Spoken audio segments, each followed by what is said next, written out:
দর্শক, সিলেটে মনোনয়ন ফরম উত্তোলন করেছেন বিভিন্ন দল মনোনীত ও স্বতন্ত্র প্রার্থীরা। জেলার ৬টি আসনে এখন পর্যন্ত মনোনয়ন ফরম উত্তোলন করেছেন ১০ প্রার্থী। বিষয়ে বিস্তারিত জানাতে সিলেট জেলা রিটার্নিং কর্মকর্তার কার্যালয় থেকে সরাসরি যুক্ত হচ্ছেন প্রতিনিধি কামরুল ইসলাম মাহি।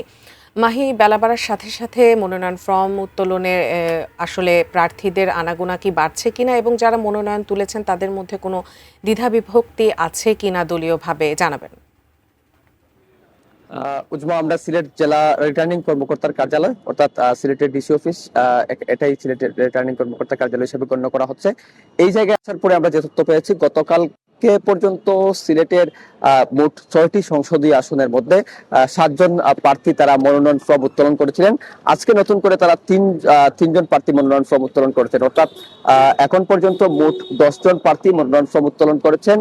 এর মধ্যে সিলেটের ১, ২, ৩, ৪, ৫, ৬ যেটি সংসদীয় আসন রয়েছে, এই ছয় সংসদীয় আসনের মধ্যে একমাত্র সিলেট ৬ সংসদীয় আসন যেটা রয়েছে সেটিতে কোনো প্রার্থী আসলে মনোনয়ন ফর্ম এখনো পর্যন্ত সংগ্রহ করেননি। এর মধ্যে সিলেট ১ আসনে জামাত ইসলাম মনোনীত প্রার্থী যিনি রয়েছেন মাওলানা হাবিবুর রহমান, তিনি এবং গণ অধিকার পরিষদের প্রার্থী মনোনয়ন ফর্ম আসলে তারা সংগ্রহ করেছেন। এছাড়াও সিলেট ২ আসনে ২টি মনোনয়ন ফর্ম উত্তোলন করা হয়েছে। এর মধ্যে নিখোঁজ বিএনপি নেতা এম ইলিয়াস আলীর স্ত্রী তাহসিনা রুশদিন লুনা, তিনি মনোনয়ন ফর্ম সংগ্রহ করেছেন। একই সঙ্গে তার ছেলেও আসলে মনোনয়ন ফর্ম সংগ্রহ করেছেন।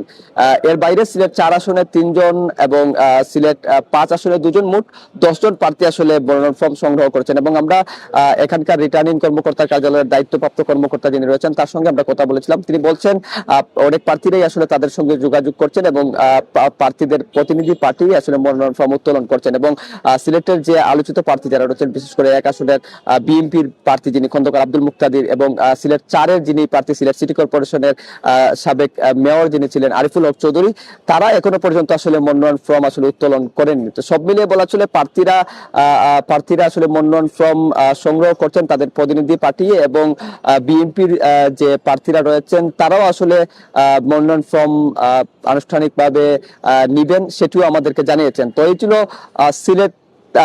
এবং যদি আমি আপনাদেরকে জানিয়ে রাখি, সিলেট ৬ আসনের যিনি প্রার্থী সিলেট জেলা বিএনপির সাধারণ সম্পাদক ইমরান আহমেদ চৌধুরী, তিনিও মনোনয়ন ফর্ম সংগ্রহ করেছেন। এবং সিলেটের যেটি সংসদীয় ৬টি আসনের মধ্যে সিলেটের ৫টিতে আসলে বিএনপি তাদের মনোনয়ন ফর্ম আসলে তারা ৫টিতে প্রাথমিক তালিকা চূড়ান্ত করেছে। এর মধ্যে সিলেটের ৫ আসন আসলে তারা এখনো পর্যন্ত প্রার্থী দেয়নি, সেখানে আসলে বিএনপির দ্বিধা বিভক্তি রয়েছে বলা চলে। কারণ সিলেট ৫ আসনের জোটের মিত্র দল জমিয়ত বাংলাদেশের সভাপতি উবাইদুল্লাহ ফারুক, তাকে আসলে ছেড়ে দেওয়া হতে পারে এমনটি আসলে কানাঘুষা চলছে।